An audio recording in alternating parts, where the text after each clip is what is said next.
আমাকে একটা গান শোনাও না, আমার ঘুম আসছে না। শোনাও না প্লিজ।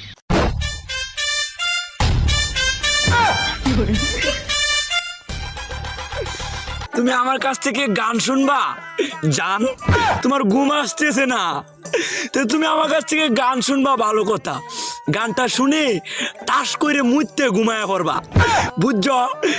আমি যদি তোমার গান কইতাম, আমি এক জায়গায় গান কইছিলাম, পরে 160 টাকা জরিমানা দিয়ে এসেছি, বুঝেছো? এখন আমি গান বলতেছি, তুমি উপস্থাপনতা করো আমার গানটা শুনে। তাহলে গানটা আমি একটু বলে ফেলি। তুমি কুতু কুতু দিও না কুতু কুতু, তুমি কুতু কুতু দিও না কুতু কুতু, তুমি কুতু কুতু দিও না কুতু কুতু, কুতু কুতু কুতু কুতু কুতু